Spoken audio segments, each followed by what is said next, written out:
Yallah, Boker Tov. Beshem Hashem, Naaseh, Benatzliach. Que tout ce qu'on fasse soit pour le nom d'Hachem et qu'on le réussisse grandement, Be'ezrat Hashem. On est aujourd'hui le 27 du mois de Iyar, le 23 du mois de mai, le mardi. Pa'amayim Kitov Be'ezrat Hashem, veille d'un jour spécial. Alors, juste pour ceux qui veulent s'intéresser à de quoi on va parler aujourd'hui, des halachot de Shavuot. Mais juste avant de parler des halachot de Shavuot, j'aimerais rappeler comme ça quelques petites halachot sur les événements de ce soir et de demain. Dans le Tehillim 111, si je ne m'abuse, il est marqué là-bas, à propos de l'héritage d'Israël, Koach ma'asa v'gid lamo, la tête lahem nahalat goïm.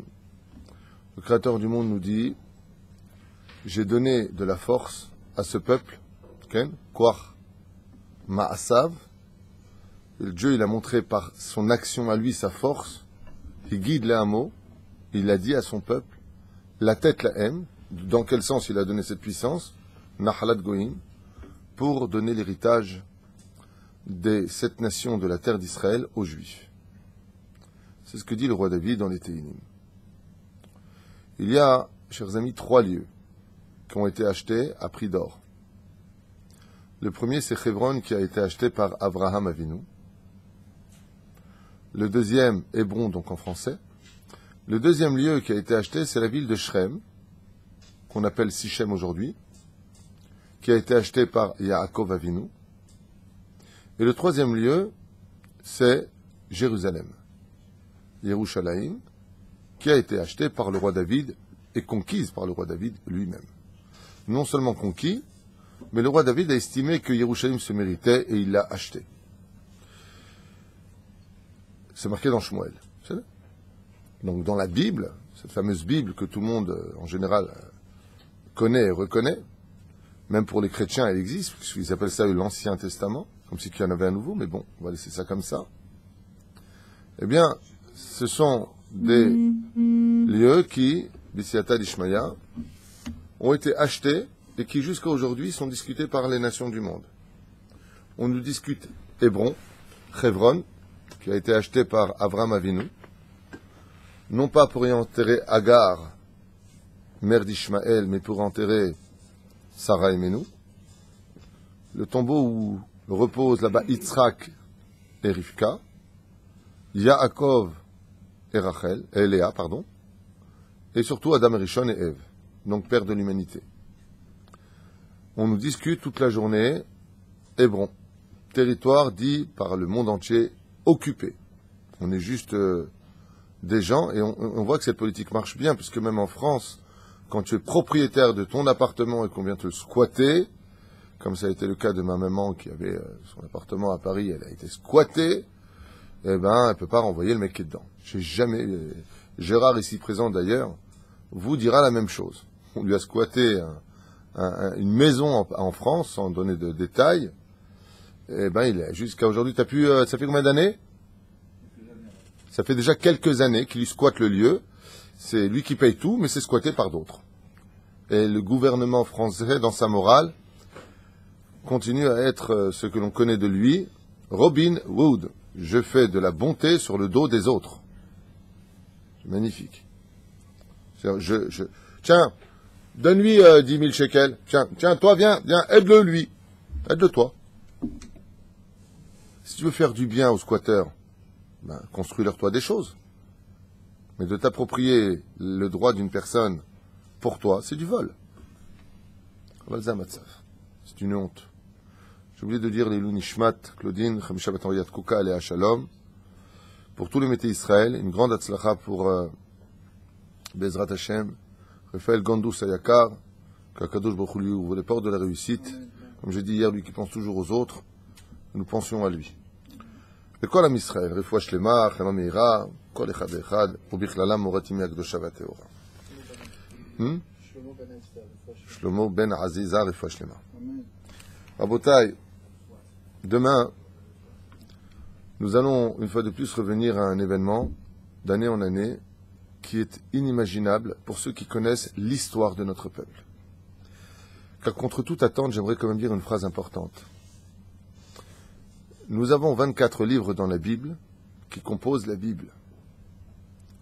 Mais la Bible, ce n'est pas tout. Il y a aussi la Torah orale. Et la Torah orale, c'est pas la Bible. C'est la continuité des événements qui, de siècle en siècle, s'écrivent à travers le fonctionnement d'accomplir les mitzvot pour chaque génération. Ce qu'on appelle dans le langage du Talmud Doumia. C'est-à-dire aujourd'hui on a l'électricité, on a des voitures, avant il n'y avait pas d'ascenseur, on a des choses. Donc on va trouver dans ce que la Torah nous a proposé depuis son don, le don de la Torah, comment l'accomplir aujourd'hui, tout en ayant des références. Mais notre histoire aussi, elle continue. Mikrae Kodesh, Moed, nous avons aujourd'hui des événements où chaque Rav qui intervient dans l'histoire a sa biographie. On ne s'est pas arrêté à Moshe Rabbeinu Yoshua Benoun. Chaque grand en Israël, par exemple, aujourd'hui, tu dis le Shulchan Aruch, tu dis, ah, le Rav Ovadia Yosef, non, Rav Yosef vient de décéder, que son mérite nous protège. Et il a écrit Abia Omer, Chazon Ovadia, Chavedat, Alichot Olam. Alors, ces livres qui sont là, ils sont assis à côté, installés à côté du Shulchan Aruch de Rabbi Yosef Karo, qui sont même assis, posés à côté de la Gemara, qui a été écrit à 1800 ans en arrière, qui même sont à côté du Tanakh. Il y a une continuité. Et nous, en tant que peuple, nous devons avoir de la reconnaissance et marquer l'histoire comme un événement de joie qui doit s'accomplir pour chacun de nous, puisque ce soir, il y a un très très grand jour qui arrive, c'est Yom Yerushalayim. Yom Yerushalayim. Yom Yerushalayim, voilà exactement ce qu'avait décidé à l'époque la Rabbanut Arachil Israël. À cette époque, où je le dis à voix haute, le sionisme de cette époque était un vrai sionisme. C'est-à-dire que les gens se battaient pour la terre d'Israël, par amour pour la terre d'Israël, pour la Torah d'Israël, pour le peuple d'Israël. Aujourd'hui, le sionisme est devenu une petite blague. Ce n'est pas de moi, c'est les sionistes eux-mêmes qui le disent. La preuve en est, ceux qui représentent aujourd'hui le sionisme par excellence, ceux qui s'en vantent et qui rapportent ce drapeau, sont des gauchistes d'extrême gauche, anti-religieux. Donc, Tzion, Gematria, Yosef, Tzion, c'est Yerushalayim, Tibenevi, Tikonen. C'est pas une critique, c'est un état de fait, ce que je dis. Pour ceux qui veulent étudier, qu'ils étudient. Ceux qui veulent s'en tenir à ce qu'ils pensent, qu'ils le fassent. On n'est pas là pour convaincre les gens. On n'est pas dans la politique ici. On n'a rien à vendre. C'est vraiment que le sionisme de l'époque, encore jusqu'en 1995, 2000, 2005, il y avait encore un sionisme idéologique. L'amour de la terre d'Israël, le vouloir de la terre d'Israël. Et aujourd'hui, le sionisme, il a un petit peu perdu de sa force dans ce domaine. Je parle de la façon idéologique. Servir Tzion. En 1967, les pays arabes, armés à bloc par la Russie, par l'Inde et par d'autres pays, décident de déclarer la guerre à Israël. Je vous fais ça en 2 mots parce que ce serait trop long à expliquer. Et un miracle incommensurable, où je ne sais plus combien il y a de documentaires qui ont été faits sur cela. La guerre des 6 jours, vous pouvez le taper sur Internet, pour ceux qui ont Internet. Vous tapez la guerre des 6 jours, il y a plein de documentaires, plein. Et vous allez entendre des choses qui sont inexplicables. Du côté arabe, on danse déjà et on parle déjà de s'installer à Tel Aviv, capitale de l'islam, pour eux. Eux, ils disent Tel Aviv, capitale pour nous. Demain, on chantera à Tel Aviv. Pour eux, conquérir Israël était une histoire de on ne va pas perdre de temps avec ça.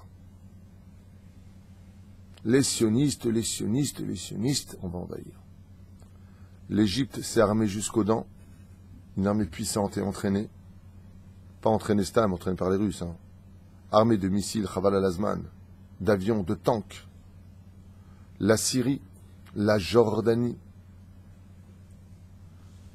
tous les pays qui nous entourent sont fournis à bloc, financés à bloc pour détruire un État qui tient à peine sur ses guiboles. Et voilà qu'Akadosh Baruch Hu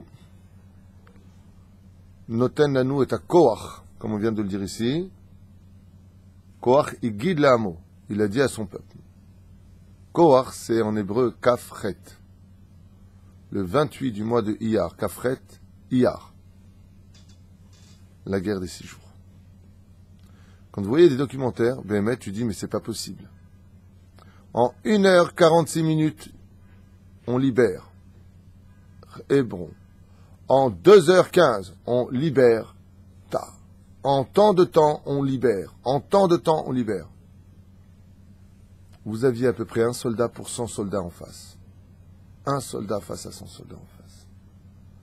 Quand tu écoutes les commentaires des soldats d'Israël qui disent qu'avec des bouteilles de champagne, ils ont fait croire qu'ils avaient encore des munitions, ils faisaient sauter des bouteilles de champagne. Des tanks à 60 mètres de distance, 2 tanks, tournés en rond pour faire croire qu'il y avait encore des tanks qui arrivaient. C'est avec du ridicule qu'on a gagné une guerre. Mais parce que Dieu nous a donné ce pouvoir. On a eu le mérite de libérer, enfin, après 2000 ans d'absence, Jérusalem. Avec un mandat international arnaqueur de créer un peuple palestinien, les Jordaniens, qui n'ont jamais été un pays, sont devenus la Jordanie, avec Hussein de Jordanie, qui était le fils du chef des nomades de la Jordanie, mais il n'y a jamais eu de Jordanie. Premier président jordanien, s'il vous plaît, Hussein. Le père du Gugus aujourd'hui, là. Le père. Pas le grand-père, hein, le père. Parce que le grand-père, c'est un nomade. Qui a créé ce peuple-là? L'Angleterre. On va vite créer des histoires. C'est incroyable. Et le Kotel, qui a juste été construit par qui, ce Kotel? Le mur des lamentations, par qui il a été construit? Le roi Salomon. Pas Ahmed ou l'Ali ou le... Non, le roi Salomon.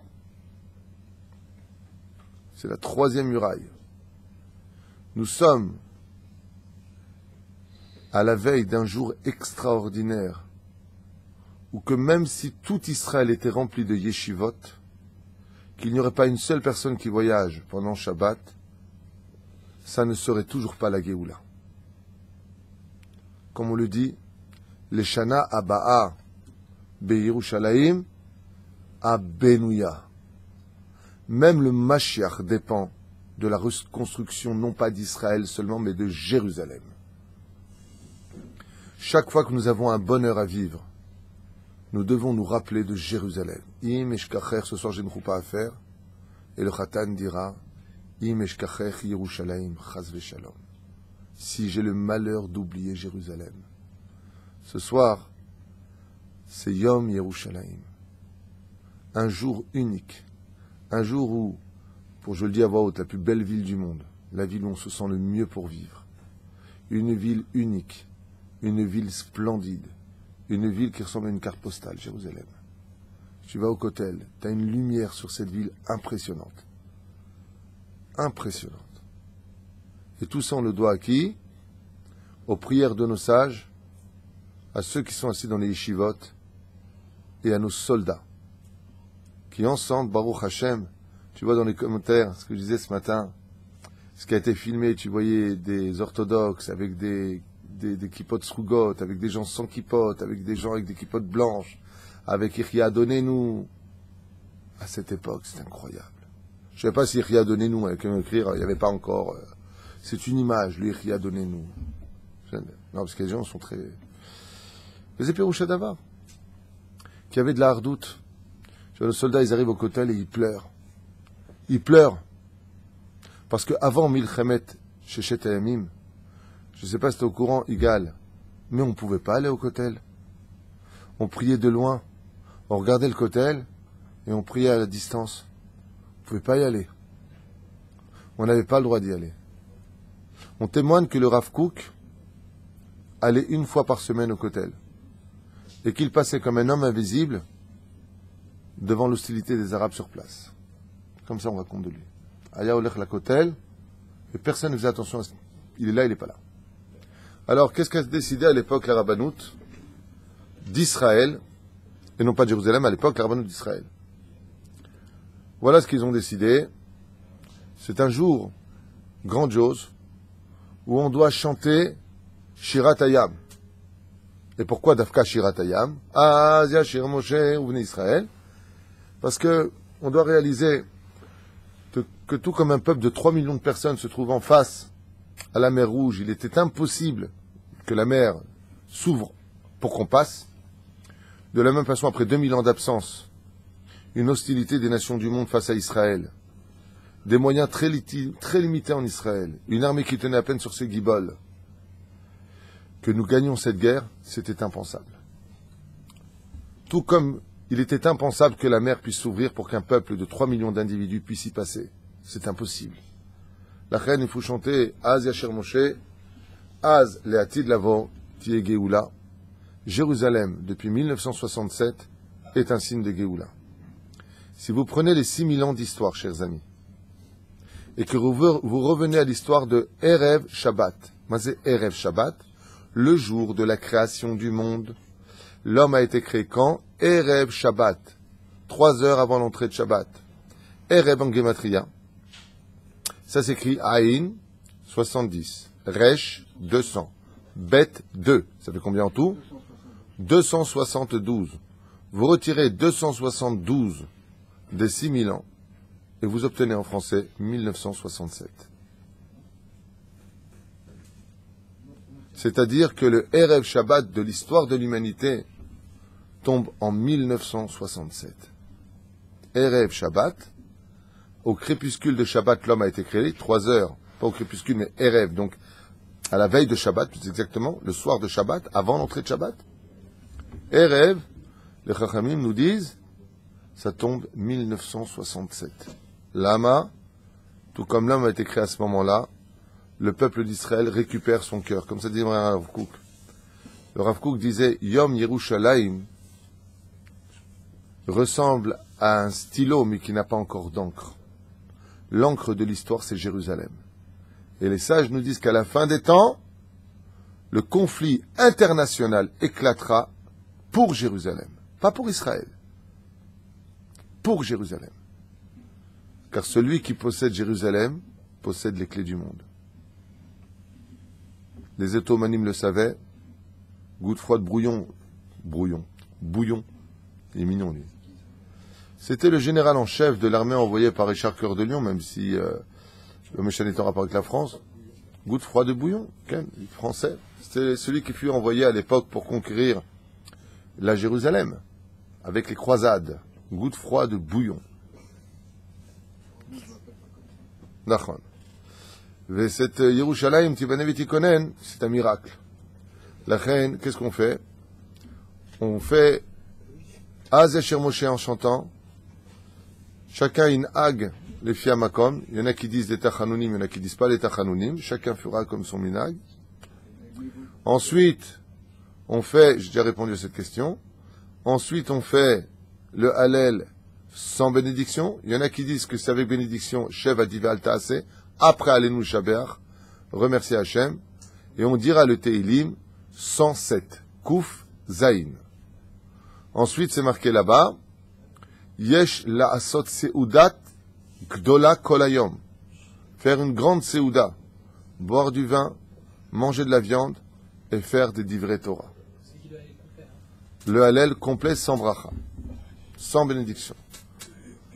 Mon Rav, qui est un des plus grands élèves du Rav Ben Sion Abba Shaoul, quand je suis parti passer mes examens là-bas à Jérusalem, en face du fils du Rav Ovadia Yosef, le Rav Avraham Yosef, quand il a su que j'étais l'élève du Rav Ari Garbian, quel kavod il m'a fait, en plein examen, c'est honteux. Psst, ma Shlomo, comment il va? Le Rav Ari Garbian, qui est le grand rabbin d'Armon HaNetziv. Un jour, j'étais à côté de lui, je lui ai dit, Kvod Harav, c'était la veille de Yom Yerushalayim. Je lui ai dit, Maou Yom Yerushalayim? Be'ene Harav. Le Rav Garbian, qui ne quitte jamais sa chaise, qui est orthodoxe dans l'âme, je lui ai dit, qu'est-ce que représente Jérusalem à vos yeux? Il m'a répondu de sa bouche, Yom Kadosh Meod. Un jour très saint. Yom Nifla.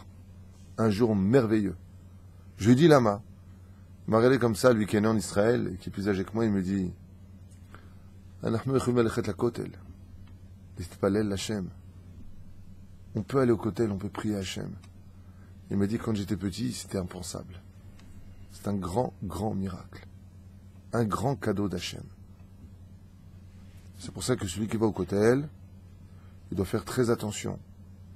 On n'a pas le droit de fumer sur l'esplanade du Kotel. Ce n'est pas un endroit... Si tu vas par exemple, tu es invité chez Macron, à l'Élysée, tu es dans son salon, tu prends une cigarette et tu fumes, tu es devant le roi des rois. On ne fume pas sur l'esplanade du Kotel. On ne vient pas pour une femme, même si tu portes le pantalon, parce que tu estimes que, à tes yeux, c'est pas grave. Je ne sais pas, je rentre pas dans les détails. Tu vas au Kotel, habille-toi pudiquement. Tu viens devant le roi des rois. Imagine que je te dise, Baba Saleh est vivant ou le Rabbi Lubavitch est vivant. D'accord? Je te dis, regarde, toi, fille d'Israël, je vais voir Baba Saleh, tu veux venir? Comment tu viens? Allez, dis-moi, comment tu viens? Dis-moi la vérité. Tu viens en jupe courte? Tu viendras en pantalon? Tu viendras avec tes sandales et tes orteils à l'air? Dis-moi la vérité. Tout de suite, tu vas me dire de façon tellement logique. Oh là là, attends, je vais me changer. Et alors, comment tu vas venir? Fermez jusque-là, fermez jusque-là. Et attention, je vais mettre un bout de tissu sur ma tête. Pourquoi? Ben, c'est honteux. Là, c'est Hachem lui-même. La Shrina est juste au-dessus.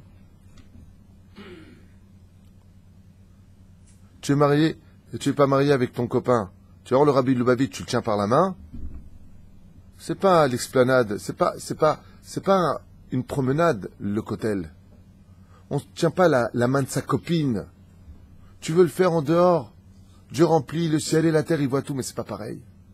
Là, tu viens dans le sanctuaire le plus puissant. L'énergie la plus pure se trouve là-bas. Et tu tiens pas la main à ta copine. Et puis, tu viens pas avec tes armes devant le Kotel. Ton arme, tu la mets dans ton dos, tu la caches. Parce que face à Hachem, les armes ne veulent rien dire, c'est lui qui nous libère, c'est lui qui fait les choses. C'est une halakha ce que je dis. Tu l'as sur toi, mais tu la caches si tu veux. Parce que l'âme d'Israël, c'est Dieu. Et les barechev, ve les basousim, va anachnu, beshem Hachem. C'est Dieu qui nous libère. C'est Dieu qui nous donne cette force. C'est pas ton arme. L'arme, c'est juste l'élément que Dieu utilise pour rester caché dans l'histoire. C'est tout. C'est pas compliqué. Et puis, quand tu vas au Kotel, le Kotel, c'est pas de la déco. Mais toi, face au Kotel, je prends une photo. Mais va dans la forêt prendre des photos. Si tu es au Kotel, tu veux prendre la photo d'une personne et que ça fait en sorte que le Kotel est derrière, oui. Mais ce que je vous dis, c'est une halakha. On n'a pas le droit d'utiliser la Gdusha comme des éléments de décoration pour nos photos. C'est assourd. Alors qu'est-ce que tu fais dans ce cas-là? Il y a une bar mitzvah. Je prends une photo du petit et puis derrière il y a le Kotel. Mais je l'aurais jamais fait. C'est-à-dire, j'aurais pris la photo de toute façon, quoi. Faut tourner les choses. C'est pas un lieu où les calottes et les khatanim doivent venir. La kala, elle vient avec une jupe courte devant le Kotel. Mais vous êtes fous. Quand on arrive devant le Kotel, si on n'y est pas allé depuis 30 jours, on doit déchirer son vêtement. On prend son vêtement, sinalcha, on le déchire au niveau du cœur. Parce que Jérusalem n'est pas reconstruite. C'est pas un lieu où les filles, elles arrivent là-bas en bande, sous prétexte qu'avec les drapeaux d'Israël, elles se mettent à chanter devant le Kotel. Sans faire de kitroug. Je suis arrivé là-bas, il y avait des filles qui sont venues de je sais pas d'où. À peu près 60 filles, elles ont fait un grand rond, commencé à danser, à taper des mains, à chanter Jérusalem, Selzahab ou je sais pas quoi. Mais c'est bien ce que tu fais, parce que tu as un bon cœur, tu aimes Israël, mais c'est pas l'endroit. La voix d'une femme, c'est sa nudité, tu chantes, tu danses, qu'est-ce que tu fais? C'est un jour qui est tellement important. Vous savez ce qui est très dérangeant? C'est deux pôles. D'un côté, le miracle que Dieu nous donne dans les mains, et nous, la bêtise qu'on en fait. Alors, en général, à Jérusalem, ils ont l'habitude de bloquer les routes, de faire une grande marche. Et on va à Jérusalem, et on danse à Jérusalem. C'est bien de danser, de faire taper des mains les gens, de lever les pieds du sol, de danser, d'avoir de la joie. Oui, c'est la Torah, mais pas avec des filles. Pas je tiens la main à une fille à droite, la main à une fille à gauche. sous prétexte que j'aime Israël, alors je me permets de faire des issourim, des interdits. Ah ben, de l'autre côté, oui, je danse et je tape des mains.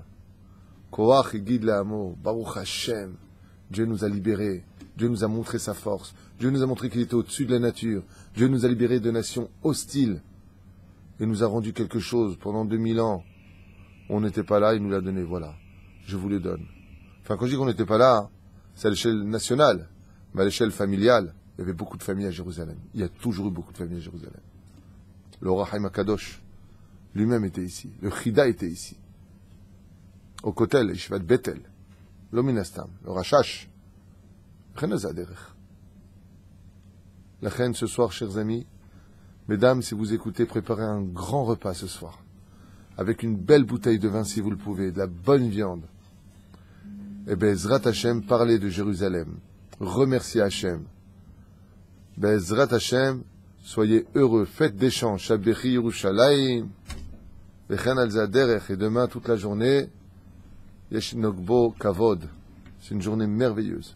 Yom Yerushalayim, un pays et une capitale. Le seul qui viendra nous libérer cette capitale, c'est certainement pas M. Trump et encore moins Bibi Netanyahu. Ça dépend que du Mashiach. C'est ce que dit le Rambam dans le traité de Melachim 11e chapitre.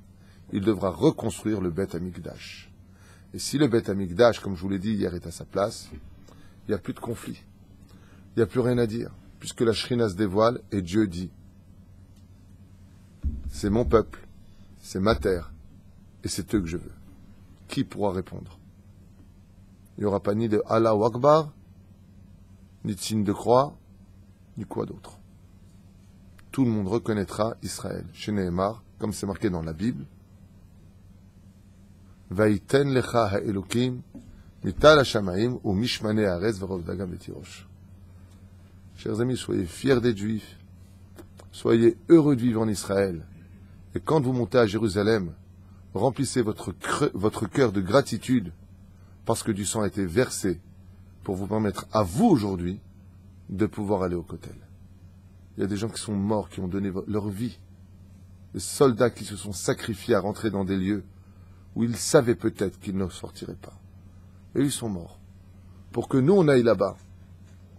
Alors si on n'a pas de respect parce que le mur pour nous c'est qu'un mur, et que la Shrina, si elle n'est pas contente, elle a qu'à regarder ailleurs, qu'on ait un peu de respect pour nos soldats qui eux sont morts, pour avoir un peu de pudeur vis-à-vis d'eux. Pensez à eux. Pensez à eux. Pensez à la Shrina, qui elle n'a toujours pas de maison. Pensez à ce jour qui est si merveilleux pour lui donner le sourire dont il est digne. Sheniske venir bezrat Hashem, Yeshuat Hashem, ke erefaim, Ali de Binyan Adead, chez le Beth Amikdash Ashlishi, avec les Kohanim à leur place, les Lévi'im sur le parvis des marches, en train de jouer de la musique, et Israël dans le Khatser, dans les cours. Et tous les enfants, les vieux, tout le monde viendra à Jérusalem. Et vous savez ce qu'on fera? On dansera. On hurlera de joie. La Shrina se dévoilera. Il y aura une joie dans nos cœurs comme jamais dans l'histoire on l'a connue. Jamais, jamais, jamais. Même pas le jour du don de la Torah. Et vous savez pourquoi? Parce que le jour du don de la Torah, tout était parfait sauf une chose. On était dans le désert, on n'était pas en Israël. Là, on aura une Torah, mais en Israël et à Jérusalem. Et c'est ce que dit le prophète. Ki mitzion tetse Torah. Udvar Hashem mi Yerushalayim. Quand est-ce qu'on aura l'apogée de la joie du peuple d'Israël, sans plus jamais entendre parler de souffrance? Là, à ce moment-là. À ce moment-là. Jérusalem. Qu'on soit conscient de la chance qu'on a. Rien et aucune ville au monde ne peut remplacer Jérusalem. Rien. Chachamim, je finirai avec ça pour aujourd'hui. Comme on l'a lu dans les prophètes, vous le lisez à Sukkot, quand viendra le Mashiach, Jérusalem va s'ouvrir en deux. Et qu'est-ce qu'il va y avoir là-bas, d'après toi, Asher? Un fleuve d'eau pure, une eau de vie sortira de là-bas. Au sage de poser la question et de dire, mais pourquoi Dieu n'a pas fait de fleuve dans cette ville? Regardez cette merveilleuse... Ashdod est magnifique. Magnifique Ashdod. C'est propre, c'est beau, les rues sont larges, le littoral est magnifique. Waouh. Franchement, se promener en voiture à Ashdod, c'est un délice. En plus, ça roule. Enfin, ça roulait jusqu'à les travaux là, du maire. Ça roule, quoi. Ça reroule. On a un hôpital maintenant qui est construit, le port le plus important où les plus grands paquebots pourront enfin accoster pour 2 milliards de shekels. Je ne sais pas vous vous rendez compte le port qu'il va y avoir ici. L'université des plus modernes, l'hôpital à Souta. C'est incroyable comment cette ville et high-tech s'installe à Ashdod. Tout high-tech s'installe aujourd'hui à Ashdod. Ils ouvrent leurs usines ici. Ashdod est Merkazit. Donc, les prix vont monter à mon avis. Aval, malgré tout ça, rien ne peut... Oui. Ah. Tov. J'aime bien Azor. Ne t'inquiète pas, je peux te dire une chose. Quand une maison vaut 1 million de shekels, si demain elle vaut 4 millions de shekels, si Dieu dit que c'est à toi, tu auras les 4 millions de shekels. Je peux vous promettre que ça fait 30 ans que je suis dans ce pays, je vis des miracles que je ne comprends pas du tout. C'est inexplicable. Bekitsour, si Dieu veut que c'est à toi, c'est à toi. Et peu importe le prix, ce sera à toi. Je peux te le promettre. C'est Dieu qui décide. Vous savez ? Quand les appartements ici ils étaient à 800 000 shekels, tout le monde se grattait la tête, comment on va faire ? Ils sont montés à 1,8 million. Tout le monde se grattait, mais pas sauf tout le monde achète. Sachez qu'Israël, c'est le premier pays au monde où les propriétaires sont majoritairement propriétaires de leurs appartements. Aucun pays au monde n'a ça. Je crois qu'il y a 73% des Israéliens qui habitent chez eux. Tu vois ça nulle part. C'est incroyable. Et la paye n'est pas mirobolante, quoi. Je veux dire, on n'est pas... Atkan Leshoni, sur Jérusalem, Tibane Vitikonen, donc ce soir, on s'habille propre, on est Sameach Meod. Ceux qui ont les moyens, invitez vos enfants, faites un bon petit restaurant, glad kasher, ou mangez chez vous, Bezrat Hashem, réunissez-vous, remerciez Hashem, et puis regardez à l'occasion, pour ceux qui ont ce maudit Internet, eh bien, qui regardent sur la guerre des 6 jours, c'est impressionnant de voir ce qui s'est passé. La Torah est très importante, mais elle continue à travers notre histoire. Ne l'oubliez jamais. Votre histoire est l'histoire de chaque juif, à l'échelle individuelle, ainsi qu'à l'échelle du klal, c'est la continuité de notre Torah. Nous sommes tous une lettre de la Torah, et c'est à nous d'écrire notre histoire dans le temps de notre vie. Yom Yerushalayim fait partie de notre Torah. Ça fait partie de notre histoire. Tibane et Tikonen. Kol tov.